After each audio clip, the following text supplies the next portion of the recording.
한 달 전에도 독일에 가셨고 또 예. 가셨어요. 그분이 A 모 씨라고 해줘요. 그냥 A. 그냥 애국동포. 애국동포. 동포. 그럼 저 일베는 아니지? 일베는 아유. 자기들 맨날 애국이라 그러잖아. 이제 그분이 최순실의 독일 재산에 추적을 한 것들을 제가 확인을 하러 독일을 갔거든요. 제보를 받은 거예요? 그럼요. 한 달 전에. 그래서 이제 만났어요. 서울대 후배예요? 외대. 예. 그거 알고 물어본 거예요. 자, 근데 이야기를 쭉 들었는데도 저는 이게 굉장히 복잡해요. 예. 이번에 같이 간 안원구 국세청 국장, 안원구에 국장님의 표현에 의하면은 글쎄. 자기가 전문가라서 상상할 수 있는 모든 조합이 총망라됐다. 어허. 복잡해요. 이야, 그 그래서 사실은 한 달 전에는 반신반의하고 돌아왔는데 이제 갈수록 이제 국민들이나 언론에서도 최순실의 재산에 대한 관심이 높아지고 예. 또 최순실 재산 몰수 특별법을 이제 제정을 해야 되잖아요. 예. 그래서 이거는 좀 팀을 만들어야 되겠다 해서 주위에서 이래저 수습을 해보니까 누가 최순실의 재산에 대해서 가장 오랫동안 추적을 해왔냐 물어보니까 주진우 기자를 추천을 하더라고요. 원래 둘이서 코워킹을 계속 하고 있었잖아요. 아니 근데 나는 또 주 기자의 또 이런 나 몰래 이 추적하고 있던 요 파트는 나는 잘 몰랐어요. 그러니까 주로 뭐 이명박 재산 저기 무슨 오촌 살인 사건 이런 거 추적하는 건 알고 있었지만 언제 또 최순실 재산까지. 그리고 아니 근데 오래됐어요 진짜로. 근데 이제 안원구 국장님 같은 경우는 2012년에 국정감사를 하면서 그분을 정인으로 세우느냐 마느냐를 두고서 저하고 이제 인연이 좀 생겼어요. 그래서 그분을 꼭 모셔가야 되겠다. 왜냐하면 우리는 그래도 전문가가 아니잖아요. 그분은 전문가로서 딱 보기에는 데이터만 보더라도 아 이게 세탁이 어떻게 진행됐다라는 거를 한눈에 딱 보는 분이니까. 그리고 주진호가 내가 이야기하는 것보다도 보고 온 거를 전문가 안원구 국장이 이야기하면은 더 신뢰도가 가잖아요. 그래서 그분을 설득을 했어요. 이렇게 더 이상 이렇게 세상에 칼만 갈고 있지 마라. 그분이 얼마나 억울한 분이에요. 그렇죠. 이명박 도곡당 땅을 봤다는 것 때문에 감옥을 간 거 아니에요. 그렇죠. 그래서 이제 세상 밖으로 나와라. 이제 역사적인 시간이 안 국장님에게 이제 오고 있는 것 같다. 최순실의 재산을 한번 같이 한번 들여다보자. 그리고 세상 사람들에게 이 진실을 이 사실을 안 국장님이 이야기를 하면은 사람들이 믿을 것이다. 그렇게 설득을 해서 그분이 결심을 했어요. 그래서 우리나라 최고의 돈 세탁 전문가 안원구 국장님하고 주진우 기자하고 저하고 팀을 짜가지고 3명이 독일로 날아가서 독일의 애국동포 우리 4명이 한 팀이 됐어. 드림팀이 된 거죠. 그래서 정말 열심히 다녔습니다. 그분은 왜 그 최순실 재산을 추적하고 있었대? 그분은 독일에서 사업을 하는 분이에요. 회사를 가지고 있는 분이기 때문에 회사를 독일에서 어떻게 만들고 어떻게 없애는지를 잘 아는 분이죠. 그런데 이분이 지난 여름에 세무조사를 당한 거예요. 독일에서요? 네. 그 깜짝 놀라고 당황해가지고 이게 뭐야?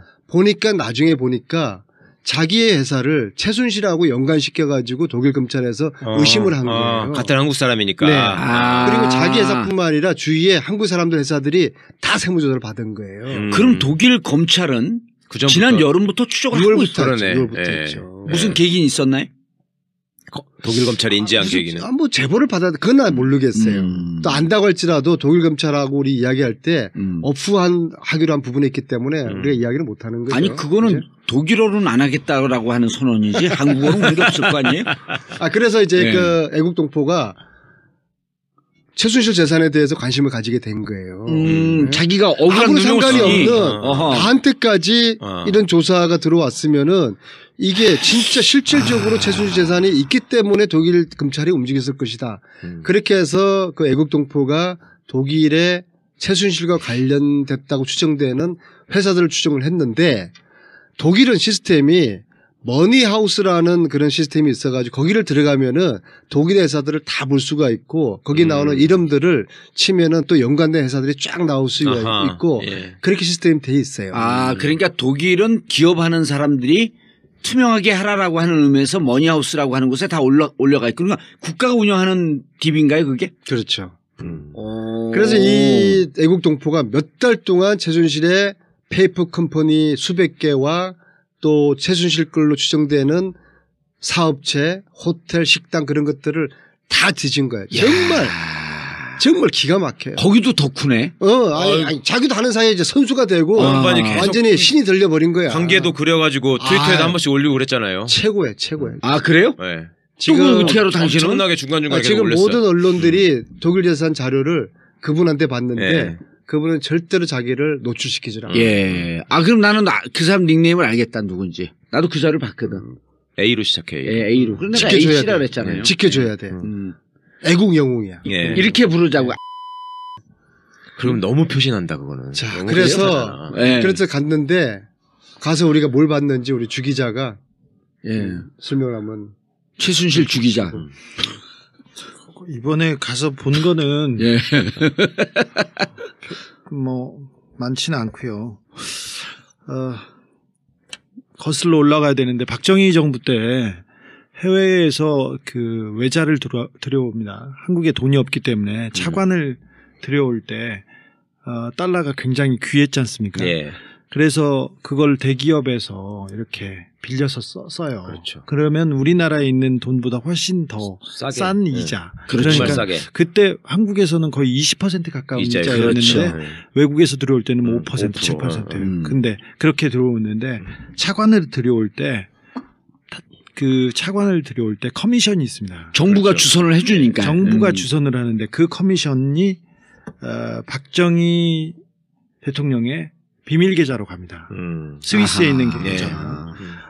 차관을 들여올 때도 그랬고요. 외국에 수출을 했을 때 수입 대금을 받을 때도 대기업에서 돈 받을 때도 거기서도 뽀찌를 뜯습니다. 그 물건을 팔고 그 결제를 받을 때도 뽀찌 말고 리베이트.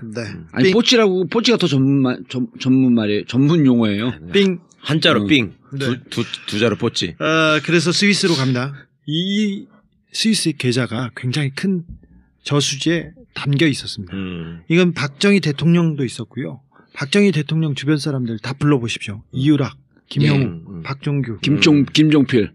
그게 다 털렸잖아요. 80년도에 이유락, 김종필 돈이. 스위스의 계좌에 다 담겨 있었습니다. 그거를 박정희가 총 맞아 죽은 이후에 잘 정리가 되지 않았어요. 그렇죠. 않은 상태였었습니다. 1970년대에는 1980년대에는 그 군부가 정권을 잡고 있고 그리고 여기까지 정신을 쓸 여력이 없었습니다. 신경을 쓸 여력이 없었다. 박근혜 집안에서는. 네. 그런데 그 신경을 쓰는 사람들이 있었습니다. 최씨 집안으로 보입니다. 스위스 계좌에 큰 저수지에 돈이 있습니다. 그리고는 이 스위스 계좌는 80년대에 움직이기 시작합니다. 예. 네. 80년대에 움직이기 시작합니다. 그 돈이 일부분이 다른 계좌로 모였다가 흩어졌다가 하다가 90년대 회사가 독일에 생깁니다. 들어보셨을 겁니다. 92년도. 91년인가요? 92년도에. 92년도에 유벨이 생기고 얀슨이라는 회사가 생깁니다. 얀슨. 예. 그리고 그때 잘 아시다시피 최순실, 최순득, 최순천 이 집안에서 회사를 하나씩 만듭니다. 다 92년도 이후죠. 그 즈음에 회사를 생깁니다. 최순실은 그 전에 독일에 갔다 왔잖아요. 독일에 80년대부터 계속 왔다 갔다 했죠. 정윤회 씨도 왔다 갔다를 했는데 정상적인 회사를 만든 거는 90년대에 들어서 처음으로 흔적을 남깁니다. 주 기자님 쭉 가기 전에 지금 정윤회가 언론에 나와서 인터뷰를 하면서 자기가 원래 갖고 있었던 건물을 팔아서 36개인가 37개짜리 원룸을 만들었습니다. 예? 네. 그리고 그것이 우리 재산의 종잣돈입니다 하는데 아유 그 말을 믿어요 진짜. 아니, 잠깐만요. 근데 88년도에 이미 최순실과 정윤의 공동 명의로 재산이 있어요. 네. 그리고 85년서부터 88년까지 최태민이 부동산 등기부상으로 16회에 걸쳐서 재산을 샀다 팔았다라고 하는 것을 85년서부터 88년까지 집중적으로 합니다. 이건 언론에 나온 내용이에요. 네. 그래서 제가 보기에는 85년도는 국내에서 장난을 치다가 88년 이후서부터 독일로 이 돈이 나가기 시작했고 92년서부터는 금융 실명제가 되니까 본격적으로 그 전에 전후를 타서 92년도에 재산이 빠져나간 거 아니냐 이런 추정이 들거든요. 네, 그렇게 추정할 수도 있는데 저는 그렇게 보지 않고요. 예. 미안합니다. 잘못 짚었어. 아니요, 박정희 대통령이 그 총 맞아 죽은 후에 해외에 있는 계좌는 계좌대로 있었고요. 국내에 있는 돈 그리고 통치자금이라고 하지 않습니까? 통치자금이라고 하는 그 많은 채권과 돈이 따로 빼돌려졌다는 얘기가 있었어요. 그래서 전두환이 준 6억 말고 다른 돈이 움직이기 시작했습니다. 그리고 그게 이제 주로 채권이었다라고 하는 거죠. 예. 그리고 박근혜 대통령은 그 박정희 대통령 서거 이후에 영남대 이사로 가지 않습니까? 그렇죠. 그리고 영남대 그리고 정수자각회에서 유경재단, 유경재단 세 군데에서 이 세 군데를 굴리면서 자기 사람들 청와대에 있던 사람들을 그대로 데려갔고요. 거기에서 그 돈을 계속 만들어서 쓰는 그런 일이 있었습니다. 그때 최태민 일가가 그 부동산을 정리했다는 것도 많았고요. 그다음에 최태민 일가가 그 누구 친인척을 채용해가지고 문제가 되거나 아니면 부정 입학 때문에 문제가 되거나 이런 비리가 많았습니다. 그래서 국내 부동산과 국내 자금은 자금대로 움직이고 해외에서는 그게 그 계좌가 계속 이어가지 않았나 저는 그렇게 보고 있습니다. 그러다가 90년대에 들어서 본격적으로 해외에 있는 돈을 건드리기 시작합니다. 그래서 정윤회와 최순실이 외국에 계속 다니고 회사를 세웠다고 저는 그렇게 보고 있어요.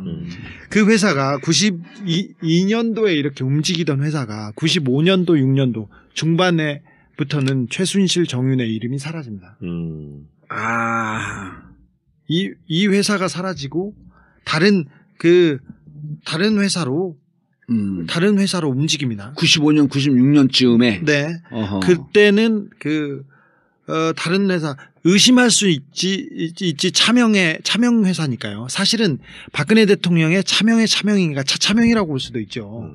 그런데 그런 회사기 때문에 그 명확하진 않지만 의심 갈 만한 회사가 몇 군데 생깁니다. 그리고 의심 갈 만한 사람들이 나옵니다. 최순실의 돈을 관리하고 있다고 생각할 만한 그 사람들이 한쪽은 종교재단이고요. 한쪽은 교회, 하나는 선교단. 하나는 어떤 학교의 특정 그룹이 있는데 이 세 파에서 최순실의 돈을 정리하면 종교재단이 하나 있고 그다음 선교단이 하나 있고 또 특정 학교의 학맥으로 연결되어 있는 사람 집단이 있고 이 세 부류가 움직이면서 최순실의 돈을 그 차명 관리 아니면 세탁하고 관리해주는 그렇다고 의심이 갈 만한 그 부류가 있습니다. 그리고 그 사람들이 만든 회사가 있습니다. 이번에 가서 그 의원님하고 찾았던 것은 기존에 그냥 여기 독일 교포들 중에 그냥 평상시에 그냥 별일 없이 이렇게 사셨어요. 그냥 평범하게 사셨는데 갑자기 호텔을 몇 개 거느린 거부가 됐다던가. 아무 돈이 없던 사람이. 그다음 어떤 사람은 뭐 크게 식당을 그냥 보통 식당이 아니라 굉장히 기업형으로 하게 된 사람을 봤다던가. 그래서 몇 명 의심이 가는 사람들의 재산을 저희들이 좀 체크하고 왔습니다.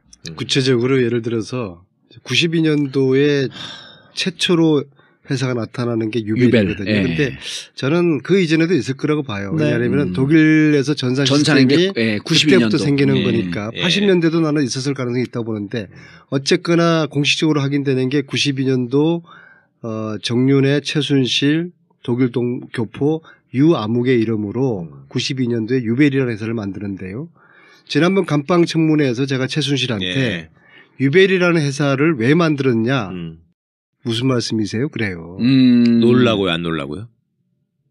눈을 똥 뜨면서 처음 듣는데요. 나 모르는데요. 그 유벨이라고 하는 회사는 정윤회, 최순실 공동 명의가 들어가 있었던 회사예요. 그렇죠. 그래서 최순실은 그렇게 대답을 하는데 이제 유아무개라는 분을 저희들이 찾았어요. 그러니까 찾아서 추적을 했는데 그분은 이제 지금 잠시 미국에 가 있고 네. 그분이 운영하는 호텔을 저희들이 찾았어요. 원래 독일에 살고요, 살기는. 그분은. 그렇죠. 네.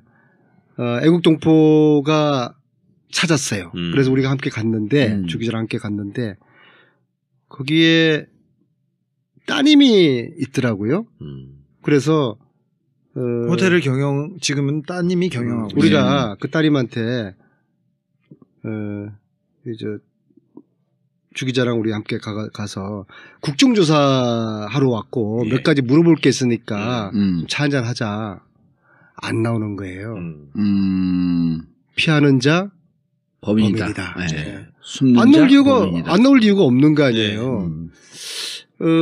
그랬는데 아주 우연히 그 아버지 유아무개 씨하고 연결이 됐어요. 전화 연결이 됐어요. 또 다른 동포가 그분 수소문을 해가지고 이거 간단하게라도 대답하지 않으면은 감옥 간다. 의심받으니까 해명을 해라. 이제 그렇게 잘 이렇게 엮어가지고 했는데 제가 이제 통화를 이렇게 합니다. 최순실 정윤회를 92년도하고에 회사를 설립을 같이 했는데 당신 이름이 나오는데 맞느냐? 그분이 나이가 한 70 정도 됐어요. 그 유아무개 회장님 이름으로 돼 있는데 맞느냐? 시인을 하더라고요. 어떻게 해서 최순실 정윤회를 만나게 됐느냐? 이분 말씀이 그로스리에 뭐 채소 사러 갔다가 정윤회를 우연히 만났는데 그리고 좀 있다가 회사 만드는데 이름이 필요해서 이름을 빌려달라고 해서 이름을 빌려줬다.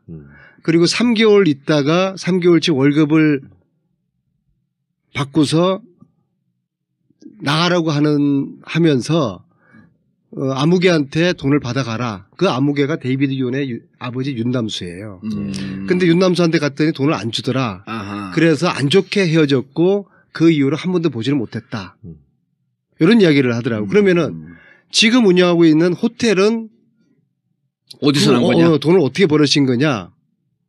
자기 딸이 유태인하고 뭐가 있었는데 더 이상은 말 못하겠다. 그 호텔도 어마어마하게 큰 호텔이면서요. 그죠. 좋지, 정윤회가 유태인 돼버렸구만. 아니, 그거는 이제 거짓말이죠. 자기가 관계가 있는 건데. 그러니까 이런 식으로 저희들 추정하기에는 이 사람들한테 명예를, 그러니까, 건물을 사서, 호텔을 사서 동포한테 운영하러 주는 거죠. 그럼 그 동포와 최순실은 공동운명체가 되는 거죠. 이런 식으로 수십 개의 건물과 호텔과 식당이 지금 운영되고 있을 거라 보는 거죠. 그 사람들 입에서는 절대로 양심 고백을 할 수가 없는 거죠. 같이 먹고 살아야 되는 관계니까. 네. 그 아버님, 그러니까 나이 많이 먹은 독일에 온 이민 1세대하고 정윤회 최순실이 관계를 맺습니다. 몇 분하고 주로 파독, 광부 뭐 이렇게 되나요? 그분들이? 파독, 광부가 많았고요. 그다음에 뭐 간호사도 많았고 처음에 공부하러 가거나 그 전문직에서 자리를 잡은 사람들은 아주 드뭅니다. 근데 정윤회 최순실이 그 관계를 맺은 사람들은 그렇게 교민 사회에서도 굉장히 그 이름이 있다거나 명망가들은 아니었고 잘 안 되는 사람들하고 맺었습니다.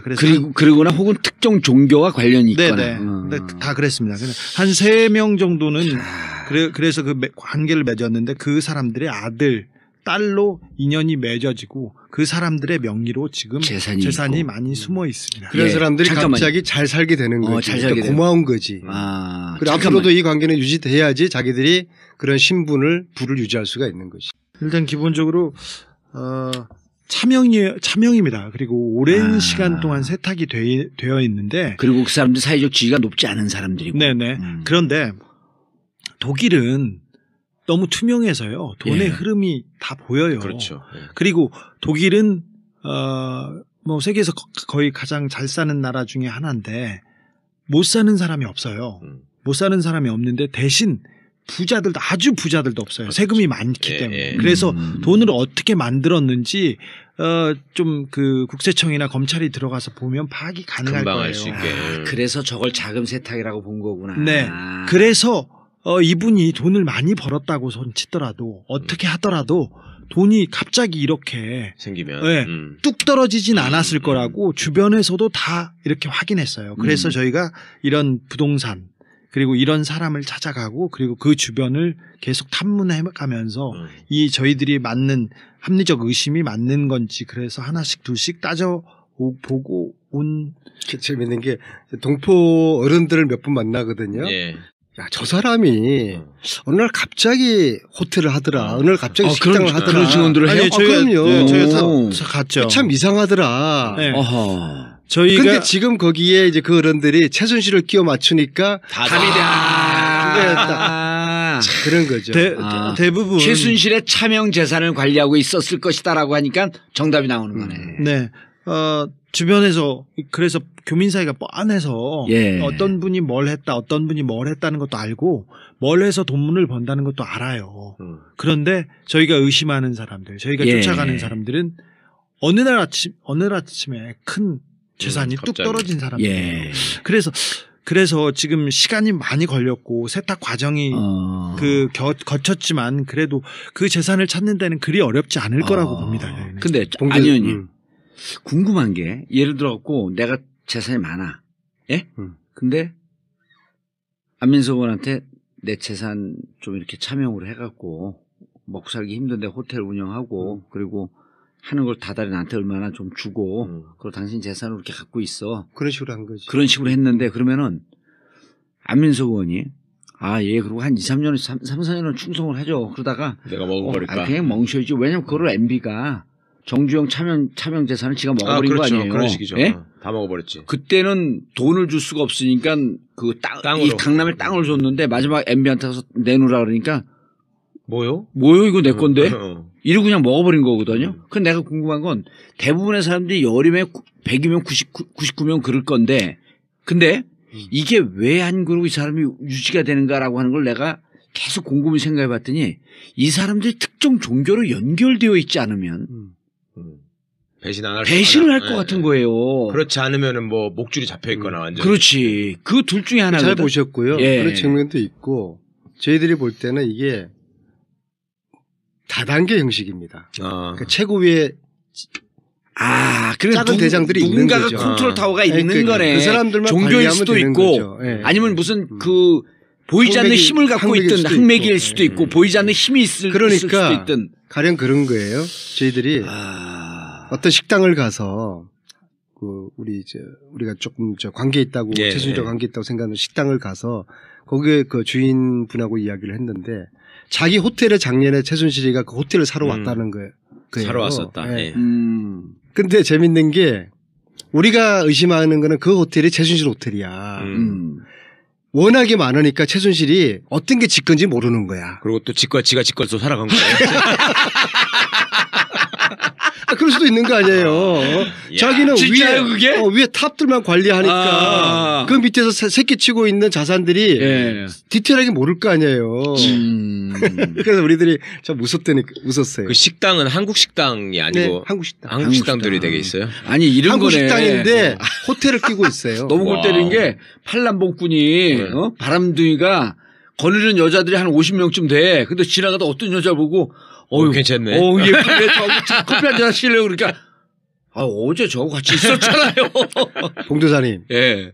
페이퍼 컴퍼니를 직접 본 적 있으세요? 누구 저요? 네. 저는 이 공부하느라고 날마다 페이퍼밖에 안 봐요. 저는 살다 페이퍼 컴퍼니를 처음 봤어요. 예. 아니 내리사선 하시면서 뭘 하셨어? 열심히 의정활동하니까 페이퍼 컴퍼니 볼 일이 이야기만 들었잖아요. 우리가 최순실과 관련돼 있을 거라고 보는 페이퍼 컴퍼니를 찾아갔더니 큰 건물에 건물이 있고 2층짜리 건물이에요. 그리고 앞에 회사 간판들이 있는데 한 10개 정도 회사 이름이 있어요. 그리고 또 우체통 하나에는 이런 이름으로 우편물이 오면은 한 군데 이쪽으로 다 모아서 보내줘라. 그렇게 써 있고. 그러니까 한 20개 페이퍼 회사가 한 건물에 있는 거죠. 그런데 재밌는 것은 한 명도 일을 하지 않아. 아무도 없어. 그 건물 자체가 비어 있어. 간판만 있고. 야. 페이퍼 컴퍼니. 그런데 그런 그 한 건물에 페이퍼 컴퍼니가 20개 있었잖아요. 네. 그런 게 10개만 있더라도 200개가 그렇죠. 되는 거예요. 네. 그 현장을 갔다 왔어요? 그럼요. 주 기자 이야기 좀 해봐. 주 기자가 얘기를 안 하니까 신뢰성이 확 떨어져. 아니, 갔다 왔어요. 네, 체크했죠. 주 기자도 놀래가지고. 근데 되게 그런 것들이 이렇게 가까운데 몰려 있어요? 식당이건 호텔이건 페이퍼 컴퍼니가? 아니, 그분들이 잘 아는 동네에서 이루어집니다. 그러니까 그럴 거 아니야. 그러니까 프랑크푸르트 주변에 있거나. 그럼요. 프랑크푸르트를 두고 그 뭐 정유라가 기거했던 집 또 뭐 한 30분 거리고요. 네네. 그 또 한국 사람들이 많이 사업을 하는 프랑크푸르트가 유럽의 거점으로 그렇죠. 삼성이나 그렇죠. 대기업들이 많이 나와 있습니다. 있죠. 그래서 그 주변 그리고 거기에 반경 뭐 한 30분, 1시간 거리에 있는 데를 해서 다 그 최순실의 재산이 왔다 갔다 하고 숨겨지고 가려지고 있다고 저희는 추정하고 있습니다. 이제 제가 나오는 날 네. 독일의 그 프랑크푸르트의 괴테 광장에서 우리 동포들이 촛불 집회를 한다는 소식을 듣고서 제가 거기를 참석을 해서 제가 우리 동포들에게 뭐 인사말 하라고 그래서 이렇게 이야기를 합니다. 이 최순실의 독일 재산은 동포들이 제보하지 않으면은 영원히 찾을 수가 없을 것입니다. 이제부터 동포 여러분들과 함께 최순실의 독일 재산을 찾읍시다. 제안을 드렸더니 제보가 지금 하루에 몇 건씩 오는 거예요. 왜냐하면 그 분들 중에서는 연세가 70 넘은 어르신들도 쭉 계시더라고요. 그러니까 그분들은 좁은 프랑크푸르트 교민 사회에서 다 아는 거야. 어떤 사람이 갑자기 돈이 벌었다고 호텔을 했고 식당을 했고 다 아는 거죠. 근데 프랑크푸르트 유명한 한국 식당에 그 역 가까운 데 있는 1층에다가 태극기 걸어놓고 있는 뭐 그런 것들이 있는데 거긴 작던데. 거기 말고요. 거기 말고 큰 게 있어요. 호텔 끼고 있는. 거기 말고 좀 있습니다. 네. 그런데 이제 아쉬운 게 이야기. 네, 아닙니다. 아쉬운 게 저희들이 조사권과 수사권이 없잖아요. 그러니까 최순실 페이퍼 컴퍼니라고 추정이 되는데 독일 검찰에서 서류만 한번 딱 요청해서 받아보면은 우리가 의심하는 게 쫙 맞춰줄 수가 있는데 이게 안 되는 거예요. 독일 검찰을 만났다면서요. 독일 검찰을 만났는데 사실은 근데 최순실이 가져왔던 정윤회가 가져왔던 독일에 와서 독일에서 굴러다니는 돈이기 때문에 굳이 이게 범죄하고 연관되어 강하게 연관되지 않으면 찾지 않을 이유도 많아요. 그렇기 때문에 저희는 그 최순실 게이트가 이렇게 벌어진 상황에서 최순실의 돈, 저는 뭐 100% 박근혜의 돈이라고 이렇게 의심하고 있거든요. 그래서 이 부분을 좀 찾아놔야 국고로도 환수도 하고 그리고 우리 세금이거든요, 사실은. 그렇죠. 우리 돈인데 우리 돈을 최순실이 박근혜를 팔아가지고 이렇게 박근혜를 팔아서 가져다 빼돌린 돈이기 때문에 특검이 굉장히 어렵고 지금 시간도 짧음에도 불구하고 이쪽 부분 최순실 박근혜 돈 환수 부분에도 좀 집중했으면 합니다. 이거는 국익과 그냥 밀접하게 관계돼 있는 돈입니다.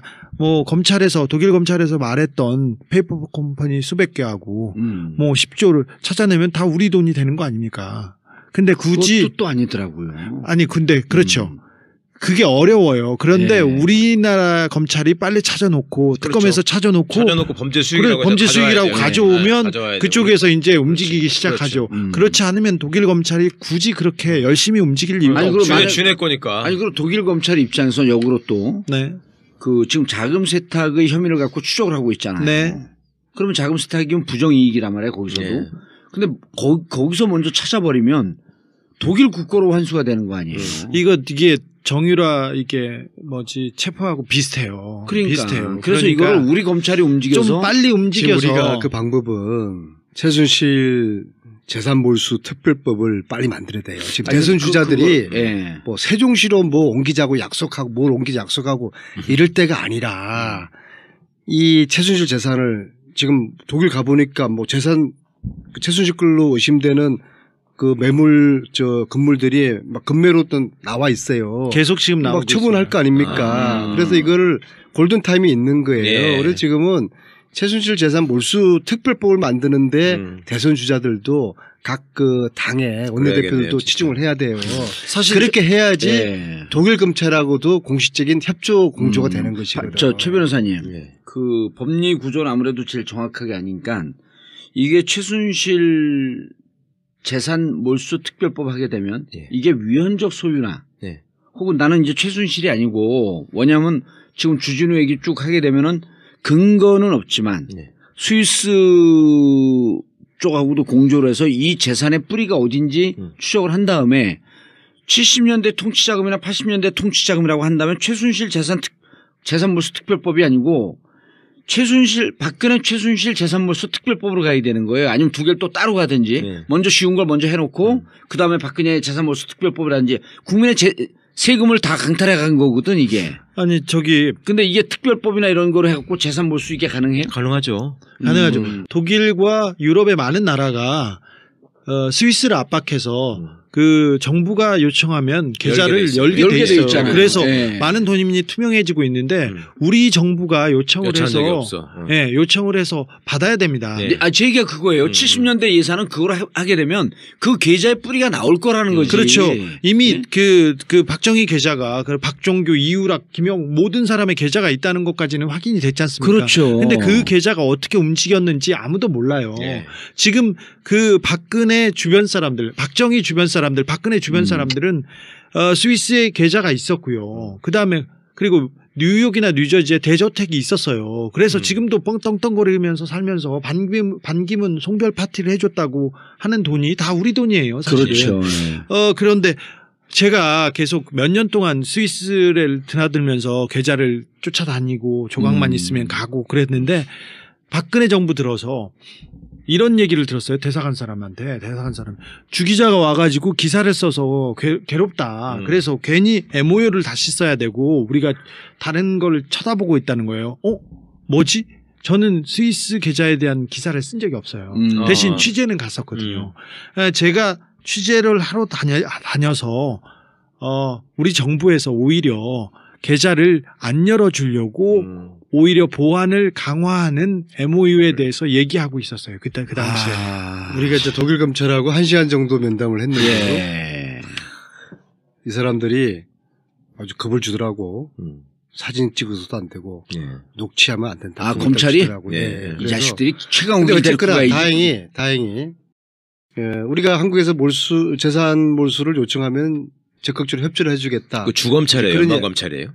저희는 햇센주 검찰청 차장과 부장검사와 담당 검사 3명을 그래서 한 달 동안 하루 1시간 이야기하고 이제 나오면서 내가 주진우 기자한테 야 저런 이야기를 다 녹취를 담아서 해야 되는데 아깝다라고 하니까 주진우가 다 했죠. 걱정하지 마세요. 야, 다 진짜 악마 기자야. 악랄해. 다 어떤 얘기가요? 그러니까 검찰이 사실관계에 대해서 확인해 준 얘기를 담았어야 그럼 되는데. 우리가 이제 1시간 동안 이야기한 걸 우리 악마 기자가 녹취를 다 했으니까 나중에 당신도 이렇게 협조한다고 하지 않았냐. 이건 걱정하지 마. 끌려가도 독일 검찰에 끌려가니까. 아니 독일 대사관이 이거 듣고 나서 또 외교적으로 항의할 수 있어. 아니 괜찮아요. 누가요? 독일 대사관. 우리가 그 정도로 독일어 실력이 있지 않잖아. 이거는 독일 대사관하고 상관없이 우리가 검찰청을 돌파를 해서 뚫은 거예요. 그 면담. 아니 근데 이제 지금 이게 외교적 문제다. 내리사선이 도대체 이렇게 불법적인 거 할 수 있냐. 그러니까 아니 내리사선 건 이제 주진우 기자가 한 건데. 아니 그리고 이거 녹음한 거는 이거 중요한 얘기 아니야. 지나가. 녹음한 건 농담이었어. 농담했어. 그럴 수도 있었다는 얘기지. 그럼 그렇게 하고 싶었다. 근데 못했다. 자, 그거 중요하지 않습니다. 아무튼 지금 다 외환 거래가 투명해지고 있는 시점인데 지금 박정희 대통령의 그 돈이 그리고 박근혜 대통령이 스위스의 돈이 스위스에 있다고 굉장히 의심을 받고 있기 때문에 저는 검찰이 그 스위스에 있는 외환 거래 계좌들도 좀 들여다봐야 된다고 생각합니다. 특별히 최순실, 박근혜와 관련된 계좌들은 다 들여다봐야죠. 다 들여다봐야 된다고 생각합니다. 지금. 최 변호사님. 그럼 이게 그 환수특별법인데 무슨 일이 있었냐면 80년 그 신군부가 들어서고 난 다음에 이유락 재산이 한 200억대. 그다음 김종필 재산이 또 한 200억대. 그 당시 200억이면 지금 뭐 수천억 원이죠. 그러니까요. 그게 다 부정축제라고 환수됐어요. 국내에 있던 돈도 다 그렇게 환수가 되거든. 그런데 지금 이게 외국에 있는 돈은 최순실 박근혜 재산몰수 특별법 하게 되면 어떤 구조를 했고 어떻게 이게 적법한지 그걸 얘기를 해버리니까. 그러니까 가장 쉽게 얘기 안 하면 감옥 가는 거야 이게 바로. 친일재산 환수 특별법. 예. 그걸 아시면 그거는 보셨잖아요 다. 그것 때문에 소송도 벌어지고 했지만 대부분 다 이제 국가가 이기고 있고요. 친일재산 환수 특별법이나 이거나 구조는 똑같습니다. 그러니까 재산권에 대해서 기본적으로 국가가 침해하면 안 된다는 게 자본주의 국가 시스템의 기본적인 원칙인데 그렇다 해도 특별법에 의해서 그 요건이 갖춰지게 되면 몰수할 수 있는 재산들이 있는 것이고 몰수할 수 있는 재산의 대표적인 예가 범죄 수익에 의해서 만들어진 재산. 예. 그다음에 과거의 친일행위나 어떤 독재 부역행위나 이런 굉장히 불법하고 부도덕하고 부정의한 일에 의해서 국민의 재산을 말하자면 강탈한 형식으로 돼 있는 거. 이런 것들을 특별법으로 제정해서 환수한 거는 국제적으로도 사례가 많고 우리나라에도 여러 번 있었고 말씀하신 것처럼 그때 사회정화 뭐 한다고 하면서 다 삼천교육대 보내고 돈 뺏고 한 것도 다 그 비슷한 일이잖아요. 그러니까 그거는 충분히 가능한 일이고 단지 이제 이것이 외국에까지 어떻게 영향을 미칠 수 있느냐 하는 점이 남는 것인데 예. 그거는 이제 외국에 있는 재산은 우리나라 주권이 안 미치니까 무작정 뺏어올 수는 없잖아요. 그러니까 그거는 그간의 주 기자가 말씀하신 것처럼 외교적 관계로 그간의 조약이나 협약 같은 게 나라 간에 의외로 또 있어요. 네. 돈을 하도 바깥으로 빼돌려가지고 이렇게 세탁하고 불투명한 자금이 많았기 때문에 스위스 은행을 여러 개 하는 것도 마찬가지고 예. 국가 간의 공조를 통해서 그렇게 불법적으로 흘러간 자금은 돌려주는 것도 많이 생겼고 그러니까 독일 검찰도 한국 검찰이 열심히 해가지고 기본 자료나 요건을 갖춰주면 우리가 그거에 협조하겠다라는 말을 하는 거죠. 그렇지 않으면 독일 입장에서는 야 우리 돈인데 너네가 왜 달라고 그래 이렇게 할 수 있는 건데. 예. 그래서 안 의원님 최순실 박근혜 묶어버리면 이게 그 적을 단단하게 만드니까 우리가 불편하니까 최순실 재산 몰수 특별법을 만들과 동시에 사실은 그 뿌리가 박정희 재산 아니에요. 그게 다 국가 우리 국민 세금 강탈한 거니까 이거를 밀어붙이면서 성동격서로 밑으로 살짝 박근혜 재산 몰수 특별법까지 같이 가줘야 돼요. 최순실 왜 답변을 안 하세요? 제가 예. 지금 말씀하신 걸 포함해서 예. 저는 MB 재산끝까지 봐야 볼 수 있는 몰수할 수 있는 그 얘기하면 우리가 이거 찾으면 다 그거 나와요. 그거는 내가 따로 생각하고 있으니까 왜 그 얘기를 지금 이 아저씨가 아니 희망 사항이야. 아니 오산시 내리사서냐? 왜 시의원 수준의 얘기를 벼랑하네. 제가 사실은 MB 돈을 몇 년째 쫓아다니잖아요. 근데 저수지가 있어, 비자금이 있어. 근데 가서 그건 얘기하지 보면 이따 보면 MB 게 아니고 박건가 이런 게 있어요. 다시 여기 가다가 보면 MB가 부정재산을 모았겠어요. 걔는 청계재단에서 기부했어요. 이미. 최순실 재산을 이제 몰수하기 위해서 법이 필요하잖아요. 예. 근데 시간이 없어요. 맞아요. 근데 몰수하자는 이야기는 많이 해 정치권에서. 그래서 다음 주에 법을 초안을 만들어서 이상민 의원과 함께 공청회를 해요. 예. 그리고 또 다른 공청회가 며칠이에요? 오늘날 2시에 국회에서 합니다. 아, 이게 오늘 방송이 나가니까 오늘 2시에 오늘날 2시. 오늘이 월요일이에요. 요일 좀 알고 다니세요. 예, 월요일 딱 맞네 그러면. 예. 알았어. 월요일 오후 2시 국회로 오시면은 국회로 그냥 오시면은 그냥 돼요. 아무데나 국회 의원회관? 예. 의원회관에서 최순실 재산 몰수에 관한 특별법 첫 번째 공청회를 하는데요. 근데 그 초안을 누가 만들었어요? 그거는 외부의 전문가가 만들어줬죠. 이상민이 만들지 않았죠? 아니야. 이상민이 만들었으면 난 안 가. 그 인간은 뭘 믿고 가? 외부의 전문가가 만들어서 잘하세요. 이상민 의원이 그 내용은 발표를 하고요. 자, 저는 그것도 하나 빼먹지 말았으면 좋겠어요. 예. 그 재산환수 특별법에서 이게 법이 바로 서고 정의가 바로 서야 하지 않습니까? 예. 차은택을 예로 들죠. 예. 차은택 씨가 그 최순실과 박근혜를 등에 업고 광고를 싹쓸이하고 모도스하고 광고회사 강탈 사건 이렇게 지금 그 코레카 강탈 사건 거기에 지금 거기에서 들여다보고 있죠. 들여다보고 있지 않습니까? 그런데 싹쓸이하고 죄가 많아요. 죄가 많고 돈도 많이 벌었어요. 그래서 건물을 3개나 사고 가족들은 다 미국이랑 외국에 다 빼돌리고 막 그랬지 않습니까? 예. 그런데 차은택 씨가 다른 거는 다 혐의를 부인하고 그건 내가 실력이 있었다 이렇게 하고 하나 이제 광고회사 강탈 이거는 예. 하나는 인정하는 거예요. 그래서 검찰도 특검도 뭐 인정하는 부분 그러니까 잡기 쉬운 것만 잡고 나머지는 놔두면 정말 돈은 다른 데서 벌고 그런 거 있지 않습니까? 그러니까 몇 년 갔다 오면 감옥 갔다 와서도 돈은 그대로 남아 더 부풀어져 있고 얘는 그 건물 몇 개를 가지고 그냥 똥떡거리면서 사는 거야. 아, 차은택 감옥 갔다 왔어. 하지만 돈과 그 자리는 그대로 있는 거죠. 최순실도 마찬가지입니다. 최순실 주변도 마찬가지입니다. 몇 년 살고 나오면 최순실은 오래 살겠지만 최순실 주변 사람들 똥떡거리면서 더 잘 살 거예요. 왜 그래서 재산을 한 번씩 예, 다 정리되지 않습니까? 자기 죄도 정리됐고 이제 떳떳하게 장시호 같은 사람 떳떳하게 고개 들고 다니면서 돈 쓰고 다닐 거예요. 네. 자, 그래서 돈을 뺏어야 됩니다. 아, 그래요. 근데 주기자, 네. MB는 부정축제 하지 않았겠지? 많이 했겠죠. 그분이 어떤 분이 이 양반이 느닷없이 MB 얘기를 또 왜? 우리 다 지난 건 있고 이제. 아니에요. 있고. MB가 그럴 리가 없겠죠. 네, 그럼요. 그러니까 특별법을 국회에서 만들어 주시면 무슨 일이 생기냐면 현재는 계좌를 갖고 있는 명의인이 그러니까 예금주가 예를 들면 박정희, 박근혜, 최순실, 이후락 뭐 이런 이름으로 돼 있기 때문에 가서 이후락이가 가지 않는 한 금고 열쇠를 따고 돈을 받아올 수 없는 거잖아요. 예. 청구서를 못 쓰는 거잖아요. 말하자면. 예. 영화를 봐도 그렇잖아요. 왜. 그런데 우리나라가 법을 만들어가지고 그거를 다 몰수하고 환수하고 해서 대한민국 걸로 만들면 계좌의 예. 주인이 바뀌는 거예요. 아, 스위스에 있는 비밀 계좌도 어디에 숨겨놓은 재산들이. 자, 이후락 당신이 이러이러한 돈을 빼갖고 스위스에다 해놨는데 이게 부정축제한 돈이므로 국고에 환수한다.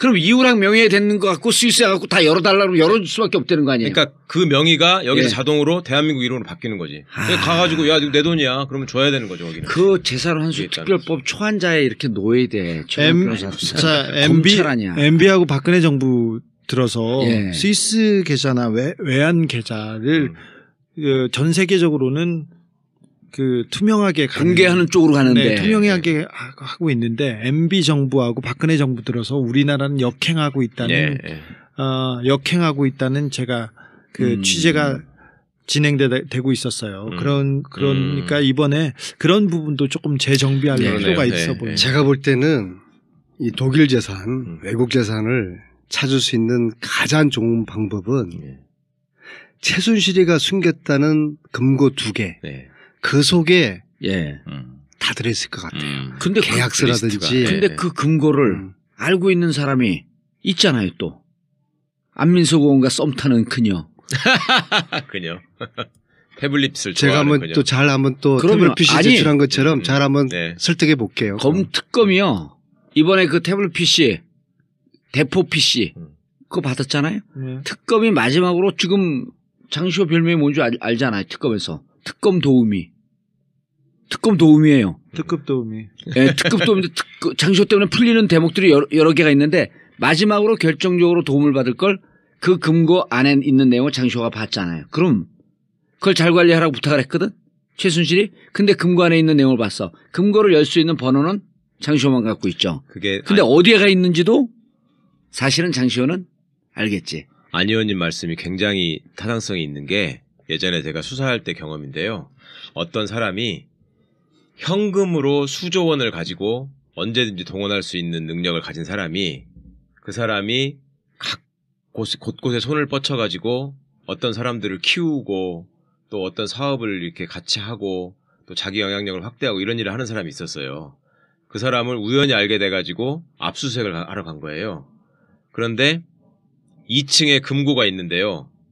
죽어도 못 열겠다는 거야. 비밀번호를 잊어버렸네, 뭐 고장났네 이래가지고 원래 압수수색 가면은 열으라 그래가지고 내용물만 갖고 오면 되는데 그거를 다 들고 오느라고 죽을 고생을 했거든 수사관들이. 들고 와가지고 이제 금고기술자 불러가지고 굉장히 특수한 금고예요. 이게 잘 안 열리는 거예요. 거의 폭탄을 터뜨리듯이 해가지고 열더라고. 근데 그 안에서 열쇠 하나만 딱 나와요. 열쇠. 금고 안에. 금고 안에 열쇠가 들어있는 거예요. 그 열쇠가 무슨 열쇠냐고 그러니까 말을 안 해. 네? 금고 안에는 열쇠 하나만 있는데 말을 안 해. 은행 개인 계좌 열쇠구나. 네. 그러니까 이제 그게 뭔지를 그러면 얘기를 안 하면 이거 부러뜨려 버리겠다 그러니까 살려주세요. 그럼 갑자기 이제 얼굴이 맛이 가는데 그래도 말을 안 해.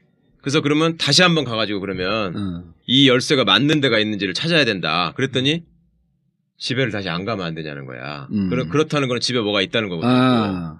그래가지고 다시 한번 털었는데 어디서 뭐가 나오냐면 자기 딸이 쓰던 빈 방이, 그러니까 이제 결혼한 딸이 있었는데요.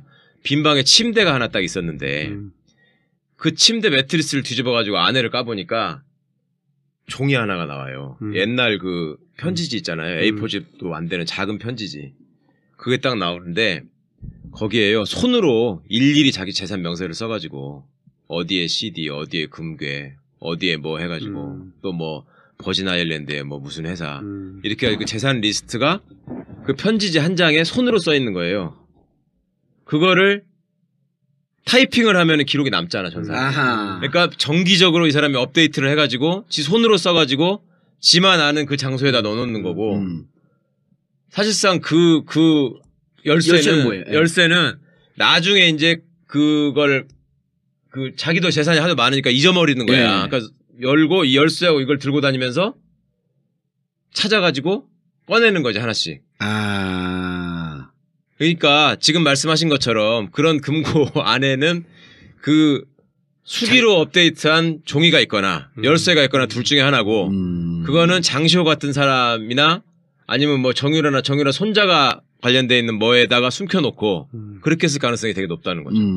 그 금고가 찾게 되면 재산 목록이 다 나올 수가 있네. 그렇죠. 네. 그러니까 아주 그걸 어떻게 그것까지 생각하시고 예리하게 보셨는지 모르겠어요. 순간적으로. 나는 체면 앞에만 보면 있으면은 내가 머리가 그냥 저거 뻥이고요. 저거 뻥이고 내가 알려줄게. 저 출처는 저게 다른 지금 뭔가 하는 법률팀에서 여기까지 여기 얘기하면 그 일하는 사람들 불편해요. 여기까지 하죠. 그래, 여기까지. 자, 고생하셨습니다. 예. 근데 저는 제 느낌에 우리가 지금 파악한 이 재산이 물론 이제 추정이지만은 이것도 저희들은 일부라고 보거든요. 그러니까 지난번 주 기자가 얘기했잖아요. 이 일부마저도 과연 제대로 몰수할 수 있을까? 네. 아니요. 그래서 정권 교체하고 하는 거지. 그러니까 그런데 이것을 제대로 뿌리 뽑지 못하면은 최순실은 부활하거든요. 그 얘기가 중요한 얘기. 악은 부활합니다. 돈을 건들지 않으면. 그런데 지금 대선 주자들이 생뚱맞는 소리나 해놓고 이 촛불 전국에서 국민들이 지금 화병이 나 있는 거 아니겠어요. 이런 최순실 재산을 모조리 내가 몰수할 수 있는 법을 만드는데 앞장서겠다. 지금 당장에 이런 이야기를 해야 되는 거 아닙니까? 당장에 그런 얘기를 해야 되고요. 그리고 이제 또 하나 나는. 그런데 왜 그런 이야기를 아무도 안 하죠? 그런 이야기 하는 후보 있으면 내가 지지선을 할 텐데. 아니 근데 얼른 가서 하라고 하세요. 아니 안민석 의원이 나는 그 조금 열심히 잘하고 아주 성과도 좋은데 좀 불만인 게 그때 우리 2007년 BBK 갖고 싸울 때는 BBK를 갖고 내가 얘기를 하면 당 모든 의원들이 입을 딱 닫았어요. 저기에 거슬리면 죽는다. 근데 안민석 의원이 얘기하면 다 개나 소나 나도 뭐하러 그러고 막 들이밀어. 당신의 카리스마를 좀 키울 필요가 있는 거야. 네? 느닷없이 쑥 들어가니까 당혹스럽지. 사람이 좋아서 그래요. 알겠습니다. 두 분 고생하셨고요. 결실. 근데 지금 저희들이 하는 이야기가. 아니, 그것만 얘기해요. 이제. 결과를 이야기하는 게 아니라 아직 이거는 출발 선상에도 서지 않는. 그리고 중요한 거는 이래요. 아니요. 중요한 거는요. 전국구 이 최순실 문제 갖고 이게 업데이트 되잖아요. 그러면은 특검에서 다 듣습니다. 걱정하지 마세요. 예. 특검 갖고 제보하고 사람들 만나고 이럴 필요도 없는 거예요. 만나자고 그러지도 않겠지만. 예.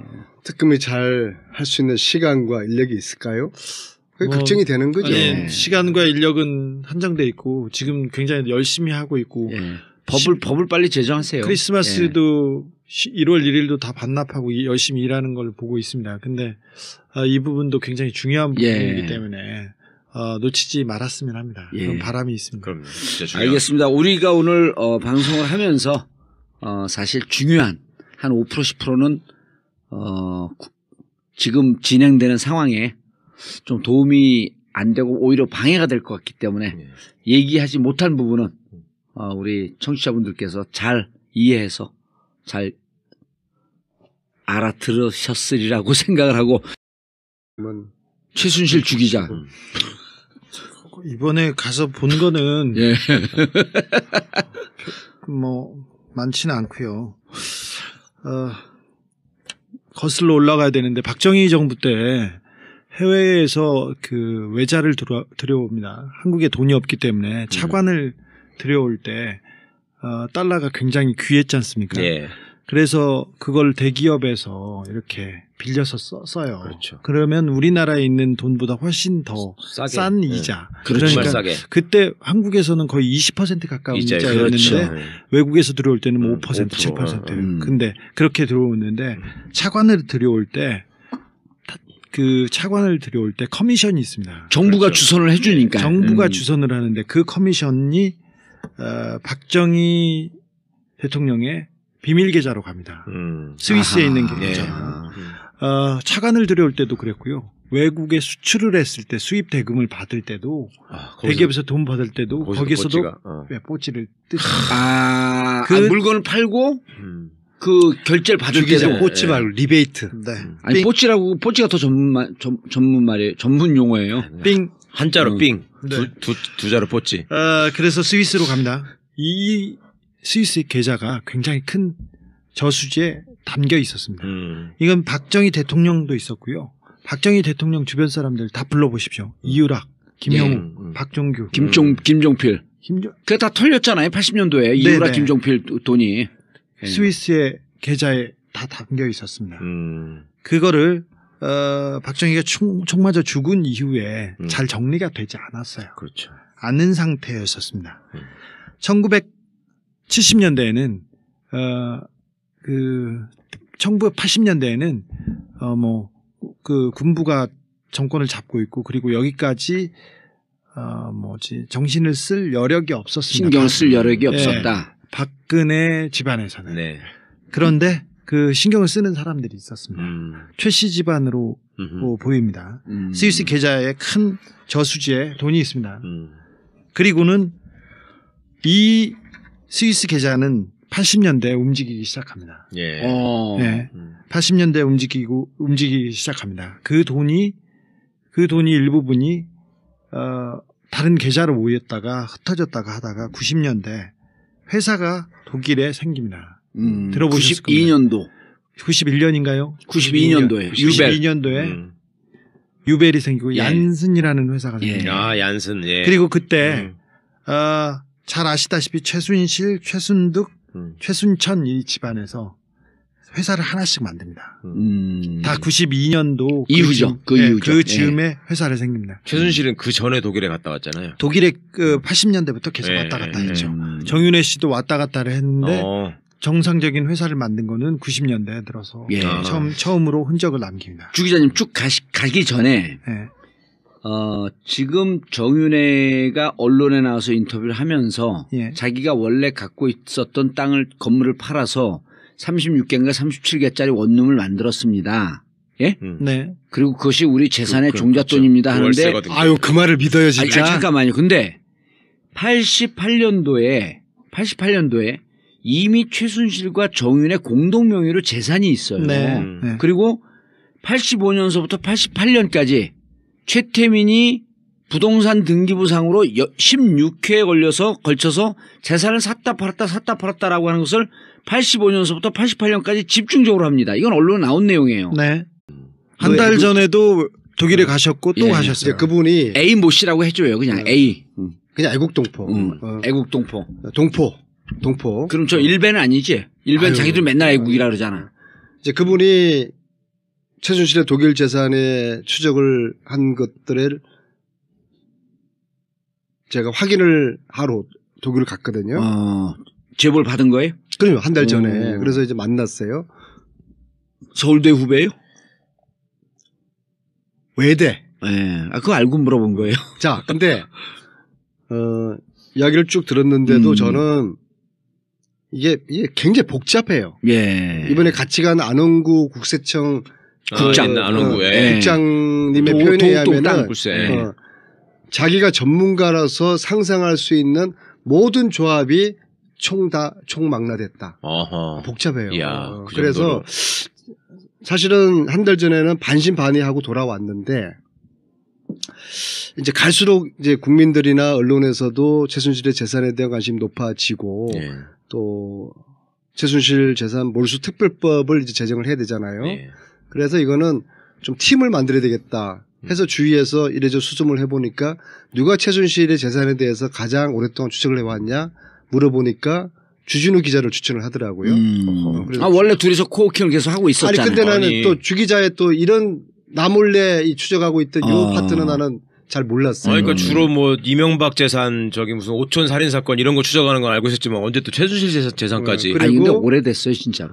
근데 이제 안흥구 국장님 같은 경우는 2012년에 국정감사를 하면서 그분을 정인으로 세우느냐 마느냐를 두고서 저하고 이제 인연이 좀 생겼어요. 그래서 그분을 꼭 모셔가야 되겠다.